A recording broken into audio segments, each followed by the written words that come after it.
కొప్పర్తి కథావాహిని శ్రోతలకు స్వాగతం.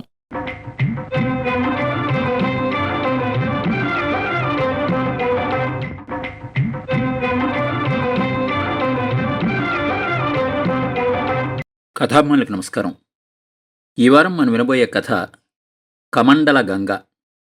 రచయిత చాప్రాగా ప్రసిద్ధులైన శ్రీ చాగంటి ప్రసాద్. ఈ కథ పుణ్యమూర్తుల లక్ష్మీకుమారి, డాక్టర్ సత్యనారాయణమూర్తి స్మారక కథల పోటీలో ఎంపిక అయిన కథ కమండల గంగ. ఒంట్లో నలతగా ఉండి కాఫీ తాగి ట్యాబ్లెట్ వేసుకుందామని సత్రం గది నుంచి బయటికొచ్చాను. రేపు గంగ ఒడ్డున మన పెద్దవాళ్లకు పిండ ప్రదానం చేసేస్తే వచ్చిన పనిలో ఒకటి అయిపోతుంది. తడిసిన బట్టలతో నడుస్తూ అంటున్నాడు ఒక ఆయన. మీ తమ్ముడు చేయట్ట, మీ మరదలు చెప్పింది, అతని భార్య అనుకుంటా అన్నది. పోన్లే వాడిష్టం, సర్ది చెప్తున్నాడు. కాశీమే సబ్ మందిర్ దిఖాయింగే, ఏక్ జోడాకో 2,500. కాశీలోని హవేలీ పాండి గల్లీ భక్తులను ఆకర్షించే మాటలతో హడావిడిగా ఉన్నది. రోడ్డు మీద అడ్డంగా పడుకున్న ఆవుల్ని, వెంటబడుతున్న కుక్కల్ని తప్పించుకుంటూ స్పీడ్గా మీదకొచ్చేస్తున్న మోటార్ సైకిళ్ళు, ఆటోలు, సైకిళ్లకి ఎదుర్కొంటూ వీధి చివర ఉన్న టీ స్టాల్కొచ్చాను. ఇంటి అరుగు బల్ల మీద స్టవ్ పెట్టి కాఫీ టీ కాస్తున్నతను నన్ను చూడగానే కాఫీ చాహే సాబ్ నవ్వుతూ అడిగాడు. భలే కనిపెట్టాడే, నేను కాఫీ అడుగుతానని నవ్వుతూ తల ఊపాను. అతని వేషధారణ విచిత్రంగా అనిపించింది. భుజాల వరకు పెరిగిన జుట్టు కొప్పులా ముడేసుకున్నాడు. ఒంటిమీద శాలువా, నుదుట విభూతి రేఖలు, మధ్యలో శివుడి మూడో కన్నులాగా బొట్టు, మెడలో విశ్రాంతి తీసుకుంటున్న గోధుమ తాచులాగా మఫ్లరు, భుజాల మీద త్రిశూలం పచ్చబొట్లు, కుడిచేయి మణికట్టుకి వేసుకున్న శివుడి బొమ్మ ఉన్న కడియంతో కాషాయం కట్టని సన్యాసిలాగా కనపడ్డాడు.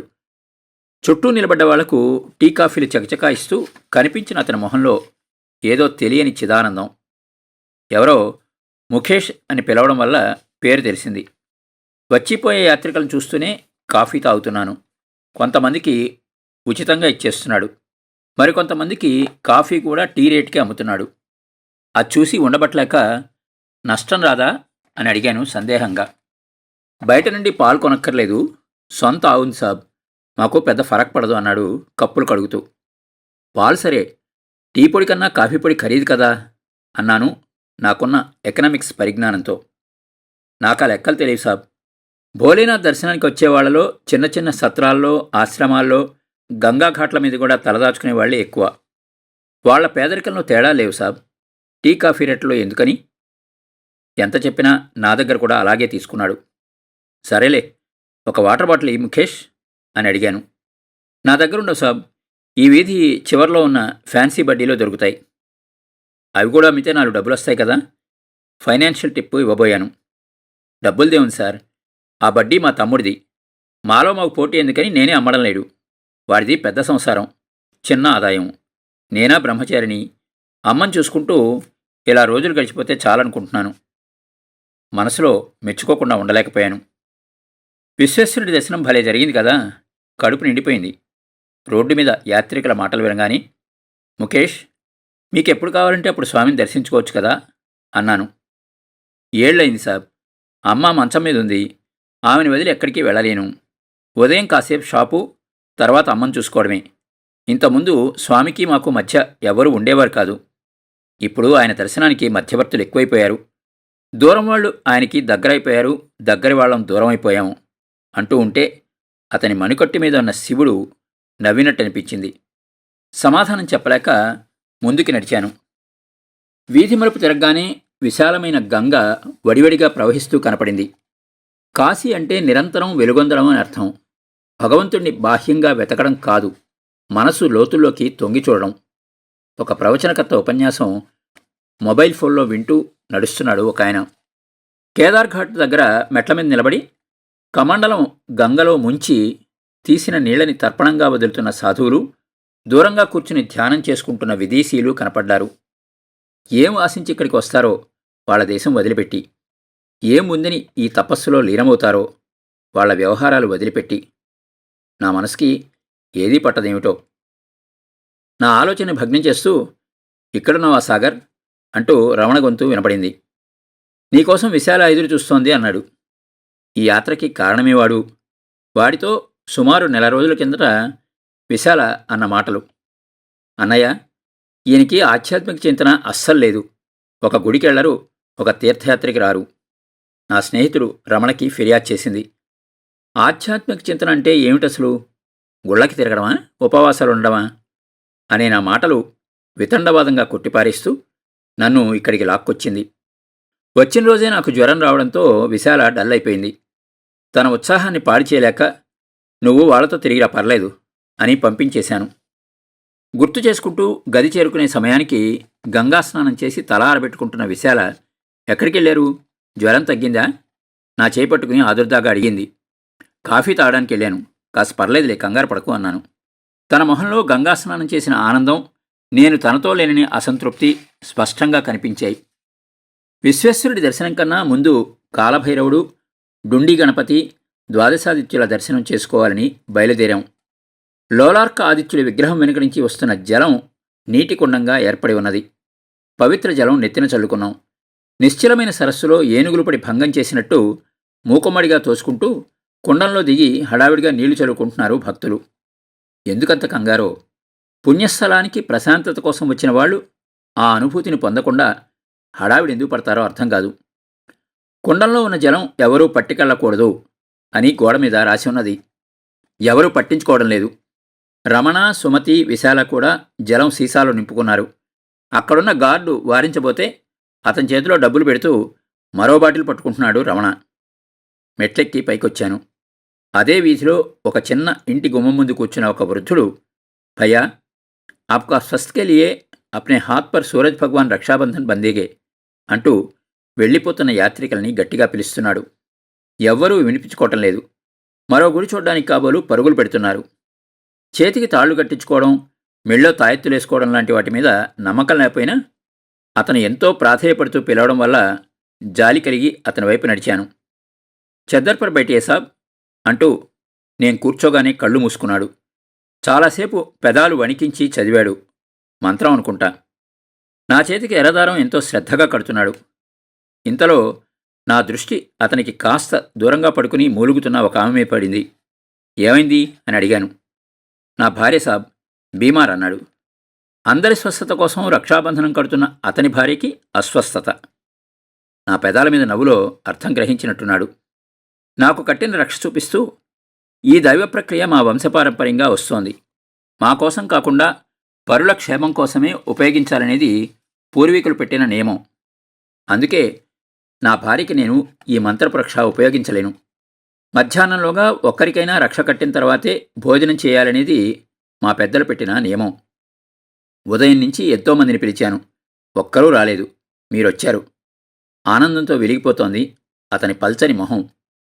ఇతను చెప్పే బూటకపు మాటలు అనిపించి ఒక క్షణం ఇంట్లో పేదరికం ఆ మాటలకి తర్ఫీదిస్తోందా అనుకుంటూ అప్రయత్నంగా జేబులో ఉన్న 200 రూపాయల నోటు అతని చేతిలో పెట్టి నమస్కరించి బయలుదేరాను.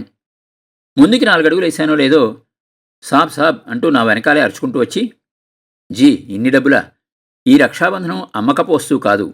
ఈ త్రిపాఠి దీన్ని వ్యాపారంగా వాడుకుంటే భోలేనాథు క్షమించడు. తృణమో పణమో దక్షిణగా తీసుకుని ఈ ధర్మకార్యం చేయాలి.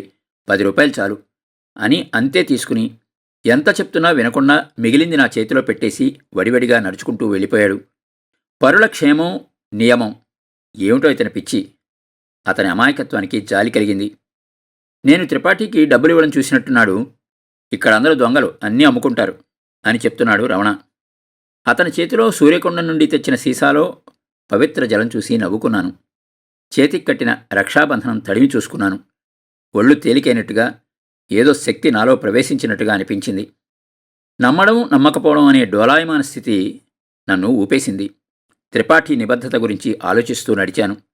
గంగాఘాట్ చూడడం, స్నాన కార్యక్రమాలు ఉన్నాయి. రమణ రేపటి కార్యక్రమాలు చెప్పాడు. కేదార్ ఘాటు చాలా రద్దీగా ఉంది. సభీ గంగాఘాట్ దర్శన్ దిఖాయింగే, బాద్మే గంగామాతాకి ఆరతీ భీ అంటూ పడవల వాళ్ళు అరుస్తున్నారు. చూసావా వాళ్ళ ఆశ? పడవను మించి యాత్రికులను ఎక్కించుకుంటున్నారు. డేంజర్ కూడాను, రేట్లు కూడా ఎక్కువే అని రమణ వేరే పడవ కోసం వెతుకుతున్నాడు. ఘాటుకి దూరంగా ఖాళీగా ఉన్న పడవ కనిపించింది. అన్ని పడవల వాళ్ళు యాత్రికుల వెనకాల పడుతుంటే ఒకతను మాత్రం నింపాదిగా పడవలో కూర్చుని ఉన్నాడు. ఇద్దరం అతన్ని అడిగాం. తీసుకెళ్తాను అన్నాడు. ఎంత అడిగాడు రమణ. చాలా రీజనబుల్గా చెప్పడంతో రమణ మొహం వెలిగిపోయింది. ఎందుకైనా మంచిదని ఎన్ని ఘాట్లు చూపించాలో, ఎక్కడ స్నానం చేయించాలో అన్నీ చెప్పి అతని దగ్గర కన్ఫర్మ్ చేసుకుని స్థిమితపడ్డాడు. జాగ్రత్త సాబ్, పడవాడు చేయి పట్టుకుని మరీ ఎక్కిస్తున్నాడు. నీకు తెలుగు మాట్లాడడం వచ్చా అడిగాడు రమణ. కాశీకి ఎక్కువ మంది తెలుగు వాళ్ళు వస్తున్నారు కదా సాబ్. తోడా తోడా. బోట్లో మోటార్ ఆన్ చేశాడు. డబ్ డబ్ అని శబ్దం చేసుకుంటూ పడవ కదిలింది. ఘాట్ల పేర్లు, వాటిని ఎప్పుడు ఎవరు కట్టారో చెప్తూ పడవ నడుపుతున్నాడు. అతను కొన్ని ఘాట్లు చూపించాక సూర్యుడు నడినెత్తిన వచ్చే సమయానికి మాజీ ఎహిహే పరమ పవిత్ర మణికర్ణిక ఘాట్, అమ్మవారి చెవిపోగుపడిన చోటు కనుక ఆ మణికర్ణిక అనే పేరు, ఈ ఘాట్కి వచ్చిన సంగతి విశాల వైపు తిరిగి చెప్పాడు. ఇద్దరం కలిసిన స్నానాలు చేస్తూ ఘాట్ మెట్ల మీద నుంచి కనపడుతున్న ప్రధాన ఆలయం ప్రాకారం వైపు తిరిగి దండం పెట్టుకున్నాం. నా దృష్టి మరో పక్కకు మళ్ళింది. అక్కడ ఒడ్డుకు ఆనుకుని కాలుతున్న కాష్టాలు కనపడ్డాయి. గాలి వేగానికి శవాల మీద నుంచి వచ్చిన ధూమం ఆ ప్రదేశమంతా వ్యాపించి గంగను స్పృశించి ఆకాశం వైపు పయనించి మాయమవుతోంది. చూశావా విశాల, కర్మకాండ చేస్తున్న వాళ్ళ మొహాల్లో అస్సలు విచారం కనబడ్డం లేదు కదూ అన్నాను. జీవుడి శ్వాస కాశీలో ఆగడం గొప్ప అదృష్టం. కాశీ మరణం మహావైభవం. కాశీ మోక్షపురి. కళ్ళు మూసుకుని తన్మయత్వంతో పక్కనే కూర్చున్న సాధువు నోటి నుండి మృదంగధ్వనిలాగా హఠాత్తుగా వచ్చిన ఆ వాక్కులు చెవిలో పడగానే నా శరీరం ఒక్కసారిగా జలధరించింది. ఇంతలో నమృత్యుత్ శంకా నమే జాతిభేద పితానైవ మేనైవ మాతా న జన్మ నబంధుర్నమిత్రం గురుర్నైవ శిష్య చిదానందరూపం శివోహం శివోహం. నాకు మరణం లేదు, భయం లేదు, జాతిభేదం లేదు, తల్లిదండ్రులు లేరు, జన్మ లేదు. నాకు బంధుమిత్రులు గురుశిష్యులు లేరు. నేను చిదానంద రూపాన్ని. నేను శివుణ్ణి అని ఎక్కడినుంచో వినపడుతోంది. మనస్సులో ఏదో కదలిక, దుఃఖం, ఆనందం అనే ద్వంద్వాలకు అతీతమైన స్థితిలోకి వెళ్ళిపోయింది. ఎప్పుడూ నన్ను అంటుకొని అవ్యక్తమైన వైరాగ్యద్యుతి గట్లు తెగిన గంగలాగా నన్ను ముంచెత్తింది. భావనాతీత స్థితిలోకి వెళ్ళిపోయాను. ఇంతలో ఘాట్ ఒడ్డున దహన సంస్కారం చేస్తున్న ఒకతని దగ్గరకు వెళ్ళి ఏదో మాట్లాడుతున్నాడు మా పడవతను. అతను అక్కడే పడుకోబెట్టిన ఒక పార్థివదేహం చూపించాడు. ఏదో మాట్లాడినట్టు పార్థివదేహాన్ని దండం పెట్టి చుట్టూ ప్రదక్షిణ చేసి గంగనీళ్లు చల్లుకుని మా దగ్గరకొచ్చాడు. ఒడ్డు నుండి పడవ సాగింది. పడవతంతో మాట కలపాలనిపించింది. పేరడిగాను. గుహరాజ్ సాబ్ అన్నాడు. అచ్చానామన్నాను నవ్వుతూ. శుక్రియా సాబ్ అన్నాడు వినయంగా. గుహరాజ్ భలే ఉందే అన్నాడు రమణ. నిషాదరాజు గుహుడి పేరు పెట్టారు మా నాయన. ఎన్నో తరాల నుంచి ఈ గంగతోనే మా సావాసం. ఒకప్పుడు కాళీకాలని శవాలు గంగలోకి తోసేస్తే మా నాన్న వాటిని పట్టుకుని దహనం చేయించే పని చేసేవాడు. పవిత్రమైన గంగమ్మను కలుషితం చేస్తుంటే నాన్న పోరుమనేవాడు. నేను కూడా కొన్నాళ్ళు మా నాన్నకు సాయంగా ఉండేవాడిని. ఇప్పుడు పడవ నడుపుకోవడం కూడా మా పిల్లలకి ఇష్టం లేదు. వాళ్ళు చదువుకుని ఉద్యోగాలు చేసుకుంటున్నారు అని చెప్పాడు. మరి హాయిగా ఇంటి పట్టునుండక ఈ వయసులో ఎందుకు వచ్చిన కష్టం అని అడిగాను. డబ్బులు చేదా వీళ్ళకి అలా చెప్తారు. నాకే వినపడేట్టు చిన్నగా అన్నాడు రమణ. సాబ్, గంగా హమారా మా హై సాబ్, హమారా ఆత్మా భీ. పని ఉన్నా లేకపోయినా రోజులో ఒక్కసారైనా గంగామాని చూడకపోతే ఉండలేను. ఇక్కడికి వస్తే మనస్సు ప్రశాంతంగా ఉంటుంది. తెల్లవారుజామున పడవ మీద పయనిస్తూ ఉస్మాద్ బిస్మిల్లాజీ తన షహనాయితో స్వామికి సుప్రభాతం వినిపించేవారు. ఆ వాద్య ప్రవాహం గంగతో పోటీపడ్డం నాకింకా గుర్తు. భోలేనాథ్ సతీ సమేతంగా ఘాట్ మీద కూర్చుని విని పరవశిస్తున్నాడనే అనుభూతి కలిగేది. గంగ ఒడ్డున పుట్టడం నా పూర్వజన్మ సుకృతం. రోజూ సాయంత్రం జరిగే గంగాహారతిలో గంగామ మెరిసిపోతూ కనిపిస్తుంది. మీరే చూస్తారు కదా. పార్వశ్యంతో చెప్తుంటే నా సందేహం తీర్చుకుందామని మణికర్ణికా ఘాట్ దగ్గర అతనితో ఏం మాట్లాడావు అని అడిగాను. అతని మొహంలో చిరు విచారం, చిరు ఆనందం రెండూ కనిపించాయి. ఒకతను కాశీ దర్శనానికి వచ్చి ఇక్కడే మరణించాట. అదృష్టవంతుడు. ఏ ఆధారం లేని అనాథ అని దహన కార్యక్రమాలు చేసేవాళ్లు చెప్పారు. అలాంటి వాళ్లకి కాశీ ట్రస్ట్ వాళ్లే కర్మకాండ చేయిస్తారు. ఏదో నా తృప్తి కోసం నాకున్న దాంట్లో కొంత ఇచ్చాను. ఆ మాటలే నాకు కర్తవ్యబోధలాగా అనిపించాయి. గొంతు గద్గదమై మాటలు పెగలక దండం పెట్టాను. సాబ్, మీలాంటి గొప్పవారు ఎన్నో సాయాలు చేస్తారు. నేను చేసిందే ఉంది. కమండల గంగంతా అన్నాడు వినయంగా. మౌనం నా భాష అయింది. గంగ ఊసులు వింటూ కూర్చున్నాను. సంధ్య చీకట్లు కమ్ముకున్నాయి. దశాశ్వమేధ ఘాట్ మీద గంగాహారతి మొదలైంది. గంగామాతాకి జై, నమో నమో శంకర, భోలేనాథ శంకర అనే పాటలు పాడుతూ పడవల్లోంచి లేచి అందరూ హారతి కళ్ళకద్దుకుంటున్నారు. నా చేయి పట్టుకుని దీపాలు వెలిగించి పడవలోంచి గంగలోకి వదిలింది విశాల. రమణ తన భార్య సుమిత్తో కలిసి దీపం వదిలాడు. తిరిగి మా పడవ కేదార్ఘాట్కి చేరుకున్నది. గుహరాజ్కి డబ్బులిచ్చిన తర్వాత రమణ వారిస్తున్నా కూడా మరికొన్ని నోట్లు అతని చేతిలో పెట్టబోయాను. సాబ్, మీరిచ్చింది చాలు. అధర్మంగా ఎక్కువ తీసుకుంటే మా కాశీని కాపలా కాసే కాలభైరవుడు ఊరుకోడని మా నమ్మకం అన్నాడు. అధర్మమే ఉంది, నాకివ్వాలనిపించి ఇస్తున్నాను అన్నాను. వద్దు సార్, అది అలవాటుగా మారి అవసరం ఉన్నా లేకపోయినా కాశీకి వచ్చే ప్రతివాళ్లను పీడించే స్థితికి వెళ్ళిపోతామేమని భయం అని తిరిగిచ్చేసి వెళ్ళిపోయాడు. కాశీని కాపాడే కాలభైరవుడు ఏ రూపంలో ఉంటాడో తెలిసింది. మర్నాడు తెల్లవారుజామునే లేచి విశ్వేశ్వరుడి సర్వదర్శనం కోసం క్యూలో నిలబడ్డాం. ప్రధాన ద్వారం దగ్గరికి చేరాం. కొద్ది క్షణాల తర్వాత అక్కడున్న పండిట్ స్పర్శదర్శనం చేసుకో అని ముందుకి తోశాడు. అమాంతం విశ్వేశ్వరుడి మీద నా చేతులు పడ్డాయి. గుండెల్లో అనిర్వచనీయమైన ఆనందం గంగావాహినిలాగా ముంచెత్తింది. భక్తిగా తలను తాటించి 2 చేతులతో కళ్ళకద్దుకుంటూ కళ్ళు మూసుకోగానే కనుల ముందు ఒక మెరుపు మెరిసింది. అంతరంగాన్ని కమ్మేసిన కరిమేఘాలను చీలుస్తున్నట్లుగా. ఆ మెరుపులోనే మైమరపు. సాబ్, పీచే బహుత్ లోగ్ కడేతే, వెనక నుంచి అరుపు. శివలింగాన్ని వదలలేక వదిలి తాదాత్మ్య భావనతో ప్రాంగణంలో అడుగుపెట్టాను. పరిసర స్పృహ తెలియనివని శివతత్వం నాతో అలౌకికమైన అడుగులు వేయిస్తోంది. ఎలా ఉంది స్పర్శదర్శనం?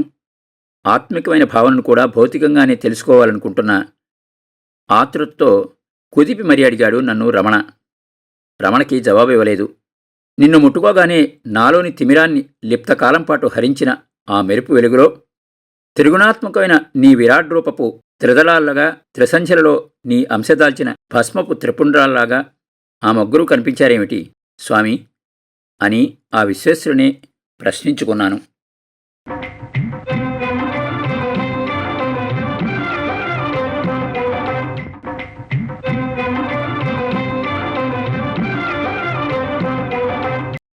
విన్నారు కదండి, చాగంటి ప్రసాద్ గారి కమండల గంగ కథ.